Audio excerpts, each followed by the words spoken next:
Welcome everybody to the Sharon Ballantyne Show. I'm your host, Sharon Ballantyne, a Law of Attraction life coach and parenting coach. Today I have a very special guest with me, Imelda Almqvist, and she's joining us from London, England. Hello, Sharon. Hello, Imelda.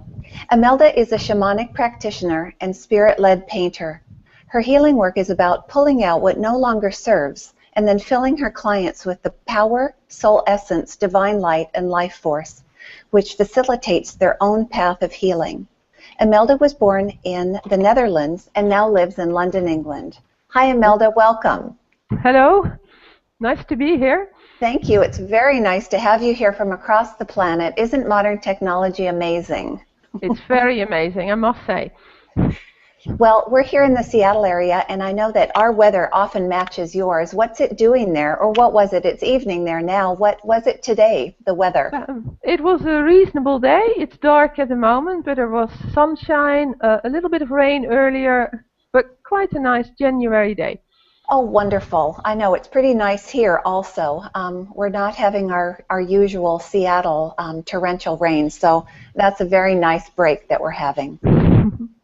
Well, Right. Imelda, there are so many aspects of what you do in your amazing work. I've been through your website, and I think we need 2 or 3 shows to cover all of them, and I hope to cover share with the viewers today as many as we can. But before we delve into your work, I really would love it if you would share with us your path, which means, how did your awakening start for your passion in life? You know, backing it up several years on, what was it that you had to go through? What was it that put you on the path of where you are now creating this life that you have right now? Well, I think it was having a strong intuition as a child, and then painting my way onto this path. I always knew I wanted to paint. I didn't know when I was younger that I had a calling to be a shamanic practitioner. That came later, after my 3 children had been born. But then it all came together because there was like a wake-up call from the spirits, and then I realized they were the same spirits I had already been painting, and I was told it was time to train as a shamanic practitioner and do this work. So I followed the calling, and here I am today. Well, can we delve into some detail on what that looked like? You know, how did you get that feeling? How did you follow your intuition? Did you just hear it and jump on it immediately? How was it communicated to you initially? You know, just to share a little more detail. Sure. Well, as I said, I've already been painting for a good, 10, 15 years by then. But it was just one very ordinary night. I was trying to get to sleep, and I didn't get to sleep. And there was this awareness of spirits being in the room. And they said to me, Imelda, listen, we've been dropping you hints. We've been sending you wake-up calls. You don't seem to get it. So we're going to get more specific. So listen to us now. It's like before you were born, even you made that commitment of being a shamanic practitioner and shamanic teacher one day. So it's time for you to wake up now and do proper shamanic training and step into that. So you need to find yourself a teacher and step onto that path. And this was like in my conscious, ordinary life. I had no intention of doing any of this. It was a real shock to hear this. But the next morning I started Googling shamanic training and finding myself a teacher. So they told you that they had been communicating with you and they'd been dropping hints. Were you aware of them beforehand, or did you hear them and just choose to ignore them because you were doing other fun things, or were you not aware of them at all? I wouldn't say I wasn't aware at all, because as you probably know, there's different layers of awareness. But it was more a case of I had 3 very young children. I think when that happened, my youngest child of 3 was only 3 years old. So we were still in that period of the broken nights, and parenting was very full on. And I sometimes had a feeling of something knocking on my door. But I just felt, oh, not that. I'm like busy enough. The children, I'm not sleeping at night. I kind of like kept it at a distance. But in the meantime, I would have shows of paintings where people would come and say, oh, are you a shaman? Your paintings are very shamanic. You must be a shamanic practitioner. And I would say no, and people wouldn't believe me. They'd say, look at your own paintings. Look at your own painting. So what was this art like? What was it that was depicted that led people to express this about your art? Well, I've always made paintings of other worlds. I've never been so interested in doing paintings that are like photographic realism. So for me, painting has always been about dream worlds, but also like making visible the invisible world that lies behind our everyday world of ordinary reality. So I was very happily painting spirits, gods and goddesses, otherworld landscapes, in a very sort of, large canvases, lots of color. So really, I was very familiar with the territory, you could say. Yes, and were you aware, did you use that terminology yourself, that you were painting shamanic images? I wouldn't have used the word shamanic, but I would have said I'm painting the invisible. I'm painting other worlds that I can sort of see with my eyes closed. I understand. So we've been using that term now in just the 5 minutes of our show, shamanic, quite a bit. Shamanic art, shamanic practitioner. Can you please give the viewers a definition of shamanic? Yeah, really, I should give a definition of the word shamanism. Shaman, yes. That's what the word shamanic is derived from. And shamanism is, it basically means contacting the spirit world on behalf of the community to receive guidance or information or healing on behalf of either individuals or the larger community. So it's a way of working very closely with the spirit world on whatever needs to be done. So the shaman is the messenger, the shaman is the vessel between the energetic world and the physical world. That's a good way of putting it. You could also say the shaman walks between the worlds. As you say, he's the messenger, yes, or she. Yes, yes. And there's even a scientific symbol attributed to the shaman, isn't there? E equals mc squared. Ah, yes, relativity. Relativity. So I understand that did you go to art school? Yes, I went to art school in Amsterdam immediately after secondary school. So I went to art school in Amsterdam between age 18 and 22. And I really loved it. It was one of the happiest times of my life. It's nice to remember these happy times. So was it your intention at that period in your life that you would use art, that would be your career, that was your calling?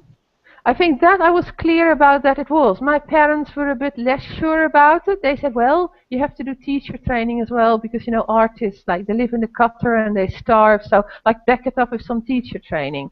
And that seemed like a fair request to me. So, I studied fine art and art history, but also I did a teacher training qualification. And that's a good thing to have because I teach even today. And what is it that your teaching certification was in? Teaching art. Okay, teaching art. Yeah, being an art teacher. Yeah. And are your paintings? Do you sell them? Do you promote them in your work, or before you started your shamanic practice? Oh, I certainly did. I would do open studios. I have a website where my paintings are. And I think I've been very fortunate because ever since leaving art school, I have always sold paintings. I probably sell 2 paintings a month. And I think I'm very lucky to have that. So today they're on the website and they pretty much walk off by themselves. So I just, send them off when they need to go. Isn't that wonderful? There's always someone out there that is right for that painting and vice versa. I've seen your art and I love the colors. I love the expressiveness of it. Is there always a message? You're welcome. Is there always a message in what you're trying to convey in each painting? I think there probably is a message, but it comes from the spirit. Because one thing people believe is that when you are the painter, that you know what your own paintings are about. And that is not actually the case, particularly when you work in a spirit-led way. So often I've been led to make certain paintings, and I've only understood like 5 years later what was in that painting. So in truth, I'm only the messenger. Sometimes I do not know myself what is actually going on. No, I understand, and that's part of our life path and life passion many times, right? We're the messenger, and it's not always clear. No, we're the medium. Exactly, the medium. Isn't it fun to think about that when you've created this work of art and you don't really know the meaning, but you've taken such joy in that creation, that the person that buys that painting, that at some level they know the meaning, and that's why it called to them? Yeah, exactly. Like you just said, I really believe that, every painting has an ultimate home. It has like Mm. either a person or sometimes it's a building or an organization that it's absolutely right for. And given enough time, that painting is going to find a person or the person is going to find a painting. But, that will come together. And I always love seeing that you make a painting and an outside time it's already connected to someone, but I only get to see that like, say, 2 years later or whatever. Exactly, and you have faith and trust in the process. Are you ever tempted to formulate an idea of who might end up with that painting? Do you ever go there? I try not to. I mean, Yes, unless sometimes I make paintings for specific people. That's like another line of work. So sometimes I sure. know where a painting is going to go, but that's like more doing a commission. But more paintings I am just guided to make. I very much leave it to spirit. I say to spirit, if you guide me to make this painting, I trust you will guide that painting to the right home or to the right situation where it needs to be. It's wonderful that you have so much faith and trust in your process.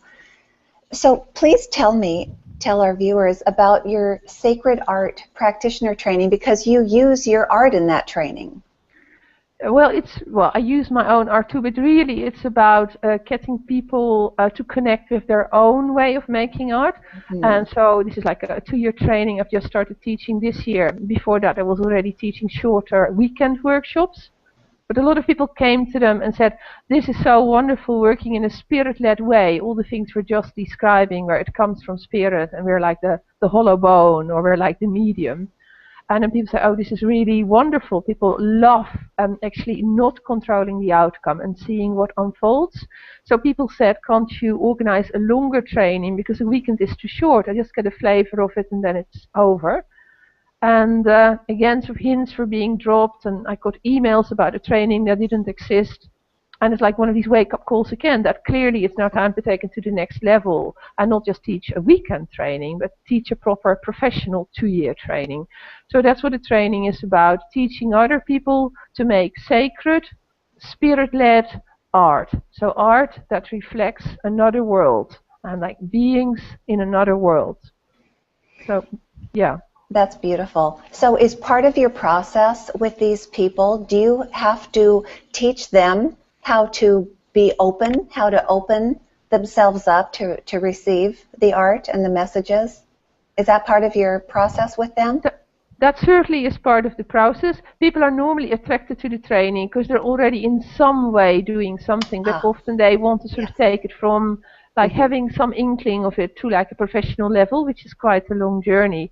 But also what I then do is I combine shamanism and art, because shamanism offers an amazing toolkit for accessing other worlds.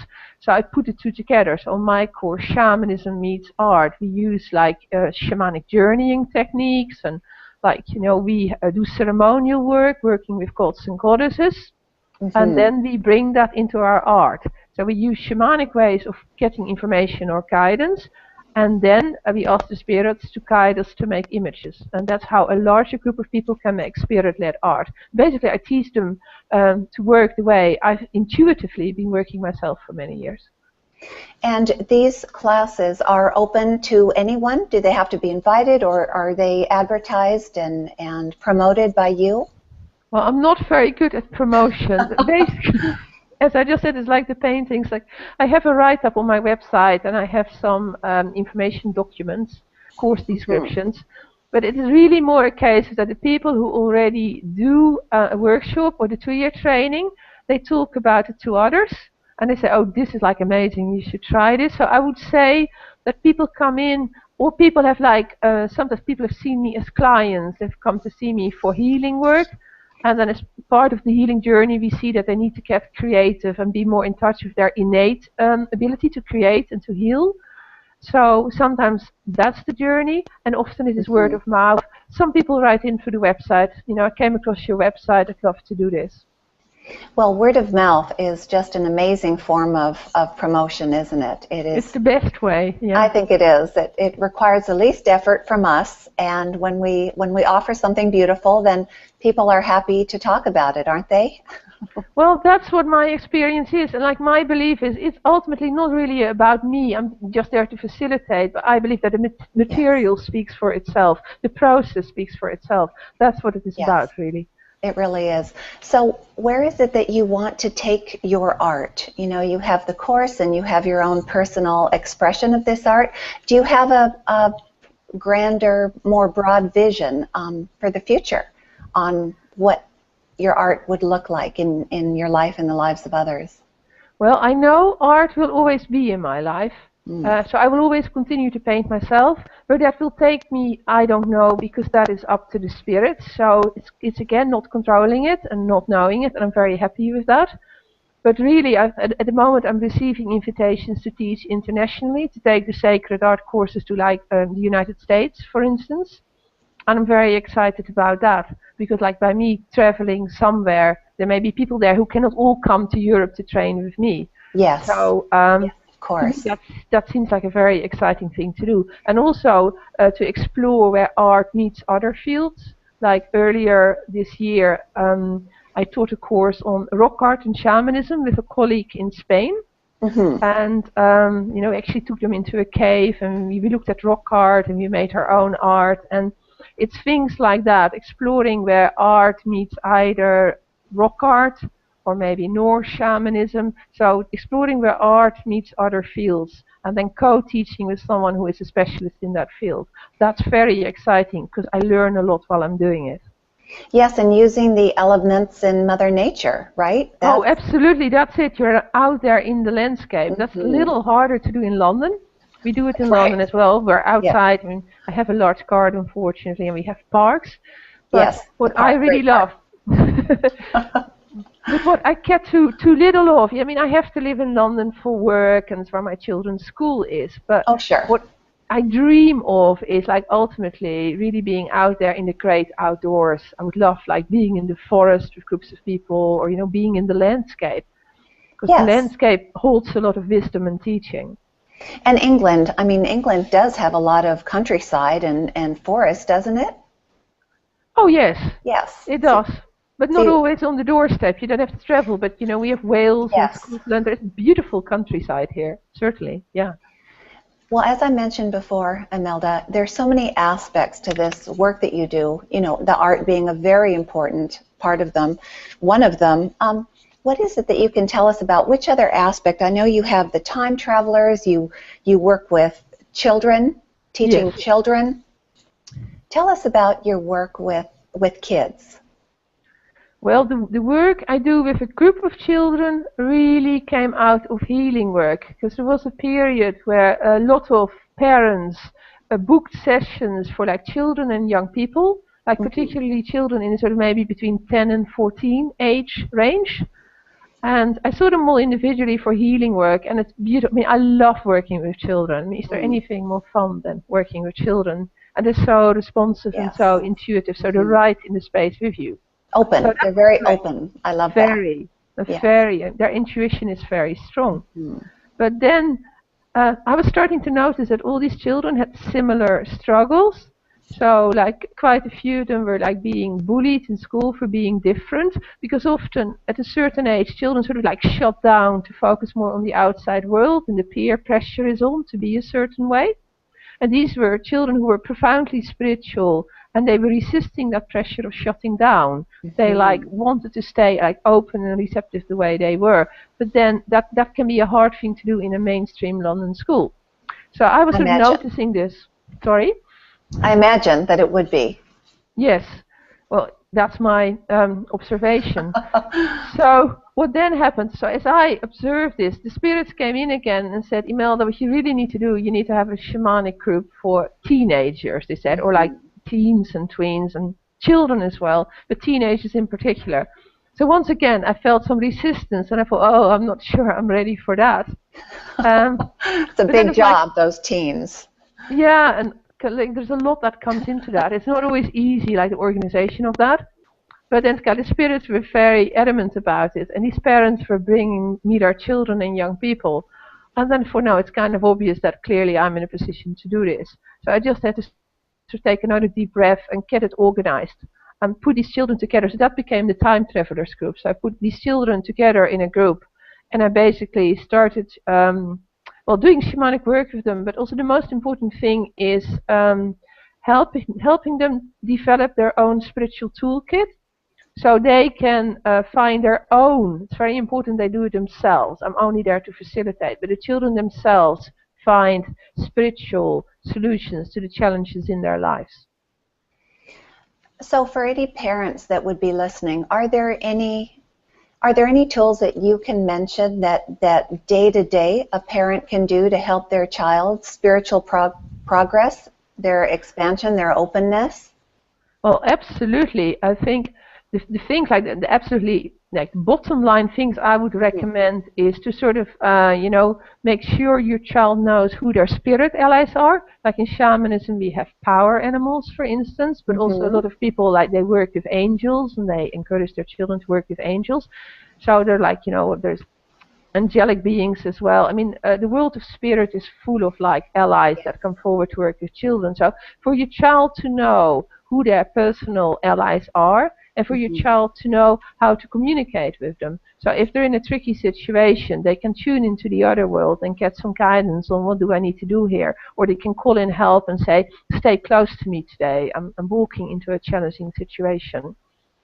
And also I would say teach them spirit communication. Like in shamanism, that would be shamanic journeying, but teach them ways of going, like making a soul journey to the spirit world and accessing information for themselves, so they become less dependent on either you as the parent or on their peer group. They themselves can go and talk to highly evolved beings and allies about their struggles. Well, how does a parent, I'm a normal everyday parent, teach that tool to their child at that sort of travel? Well, it may not be for every everyday parent, but what often happens is that parents themselves do some courses in that. So like if you really wanted to explore it and you're unfamiliar with it, you might want to, as a good parent, you might try it yourself before you introduce your child to it. Well, the energetic world is so much larger, isn't it, than our physical world. And so to teach our children to be in communication with that world means they have access to everything that they want. That's my belief system. And I taught my children to communicate with angels because that's what I knew. That's what I was comfortable with. And so that's what I taught them, to talk to their angels that are always with them, and questions and support, like you were saying, whatever is needed. And it's about opening that dialogue. And as we know, the more we practice anything, the better we get at it. So it's you really can, even though you can't see them, most people can't see them concrete like they're sitting in the room, having that trust and faith and that practice of dialogue really develops a real relationship, because then you start to be open to hearing the messages or feeling them or knowing them. We all have different ways of receiving, don't we? Whether it's absolutely ears or we're all different that way, and every child is going to be receiving their messages differently. So I just encouraged my children to have the dialogue, and then however they were going to receive it was going to be completely up to them. Exactly, and as you say, that is different. Like it is different for grown-ups, it's different for children. Some hear things, some see things, some have a deep inner knowing. Some, have beautiful messages in their dreams. There's loads of different ways, and it's different for different children. But what matters is that they have that dialogue, as you say. That's beautiful, and I think it's very empowering, can be very empowering and comforting for children, because we as parents can't always be there. We're not with them every moment of their lives, and if we set them up for that dialogue, that other safety feeling, they take that with them into adulthood. My 3 children are all adults, and they have their little angel book by their bed that I've given them, and they have that dialogue with their angels, and it's very fun. It turns into family activity as well, is seeing what the angels have to say out of our book today. So Yeah, it exactly. also, Yeah. it forms a family conversation as well. Yeah, exactly. No, that's just beautiful. And as you say, they have it with them even when they're not with you, because as they grow older, they have to become independent. You can't always be with them. Part of parenthood is letting go. So they have to walk into situations themselves and be independent. So what better gift to give them than this close connection to the spirit world? Exactly. And letting go, as we know, can be challenging for parents at times. Of It's course. not always easy. But I found it gave me comfort knowing I was letting go to a higher power that was going to care for my child. That gave me Exactly. tremendous Exactly. Yeah. comfort that they could choose to tap into that. Oh, absolutely. Yes. So, so what's your mission for the children? What is it that you really want for them in what you teach them, aside from, what we were just talking about? I think for my children, my mission, particularly recently, recent events got even larger. I think it started off with what we said, the sort of immediate dialogue with spirit. But recently I've also been looking at larger patterns in our society and the way groups of young people behave. Mm-hmm. And I'm beginning to think that what is lacking in our society, and all indigenous societies have it, is rites of passage, where children are properly taken to the next level by the elders of the community. So at the moment, a lot of my thinking is not just on the individual children in my time travelers group or the children that I see for healing work, but I'm more sort of thinking as a shamanic teacher and practitioner, what could my contribution be to putting a structure like that in place, where children have the opportunity again to spend time with what I call elders, older people who have life experience and can be a role model, and to be taken through a series of safe challenges to mark the transition from, say, childhood to being a teenager, or from teenager to being an adult. And in shamanism, we would call that initiation. Indigenous peoples would call it rites of passage. Yes, yes, and in my shaman studies, I learned about all of those things, and our society, of course, does not have those kinds of rites No. of passages like the shamanic traditions, and that always made me a little sad, because I think they give such strength, those rituals, those passages, to children. And even though I wasn't prepared to do that kind of thing for my child, it didn't really fit into, our everyday life. How I made it work, or, tried to make them feel like they were crossing a threshold, was Yeah. in celebration. We did that in celebration.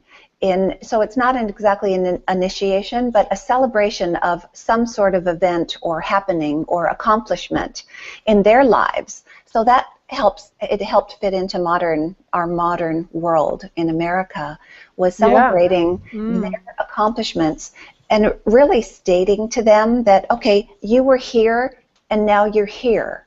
Congratulations. So Exactly. Yeah. that was my way of making it work in our day-to-day life, so they would feel like they were in a progression. Exactly. It's like creating portals for them to step through and like marking that transition. That's beautiful. Yes, yes. And one time I remember I was horrified because I had told my daughter we were going to do this ritual for something that, important in her life, and something happened and it got forgotten. And Oh, I realized later, and it was probably years later, that I had forgotten it, and I was absolutely horrified, and my daughter had long forgotten it. But when it came to mind that I had forgotten it, it was going to haunt me for the rest of my life. So we did the ritual, and we did the celebration and the offering of a small gift to not only help her on an energetic level, but so I could go on with my life guilt-free. uh, But it really benefited her. So even though she had forgotten about it, it meant a lot to her. The act of following through on it. I wanted my child oh, to learn that follow through is so important. And I had just dropped the ball, and I was sorry. Of course, but you know, I think that's really beautiful Yes. that you did that, because as parents we have to be consistent.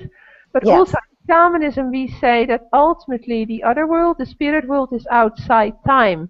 So sometimes Hmm. when you do something because you know you can't do it at the right time, doing it anyway is important, because outside time it will all come right in the wash, so to speak. Exactly. So that's Well beautiful. put. So it really had value. It really had value. So with these children, I was reading you the vision quests and the sitting out at night. What sort of rituals are those, and are those things that you do with the kids? Yes, that's just something we started doing last summer, and I do this with a male colleague because there are a lot of boys in the group, and I Hmm. cannot initiate boys. And you Right. know, as the group hopefully gets bigger, I will be needing more colleagues to do this. I can't do Right. it all on my own. No. But what we basically did is we took the children to a place called Druids Grove, which is just outside London. It's like beautiful rolling countryside, Mm. woodland, like ancient trees. It's ancient land, Wow. and I think one of the boys was actually my eldest son. He was at that age where he needed to have an initiation, and the younger children just needed to have the experience of sitting around the fire at night and spending the night out. So the way we structured it, my colleague and I, was that he took my eldest son away for a series of challenges in darkness, and I've not been told exactly what happened because it's men's business, so you Right. can't ask me. Yeah, it's better probably that you don't know. No, exactly. Like some things as a mom you shouldn't know. By the time your son is Yes. 13, he needs to have Hmm. his own experiences. And I Yeah. was around the fire with the younger children and also one of the moms. Um, and we learned these lessons around that for the fire to burn all night, you have to feed the fire. So they saw how much wood they had to gather to keep the fire burning. Then I had them sort of looking in the fire and telling each other stories. So we were doing storytelling, but also they all, after a while, when they got into the mood of it, started seeing visions in the fire. So it was really beautiful. We'd go around a circle, and all the children would share like what the spirit of the fire was saying, or the images they saw in the fire, and they all took away a really beautiful vision for them Hmm. to take home with them. So even they didn't have the full blown initiation, but they Yes. certainly took a very special experience home with them. That's fantastic. There's a few things that are more magical than a big roaring fire and the things that you can see in a fire. I guess our ritual in our culture, we call that camping. You know, True. it's so important, I believe, to get those kids out of the house, get those kids out of the cities, and Yeah. put them in Mother Nature. You know, sleep on the ground, sleep in a tent, whatever. Look at the fire, stare at the fire, cook your food over the fire. Yeah. It's important to go back to our kind of ancestral roots and patterns by getting out of the house and just being available in that expansion, right? Don't we feel expansive when we look Oh, up and all we see is the sky? I well, feel very expansive. yeah, no, but absolutely. We had that with, some of the children. They started in the middle of the night and wanted to go running in a field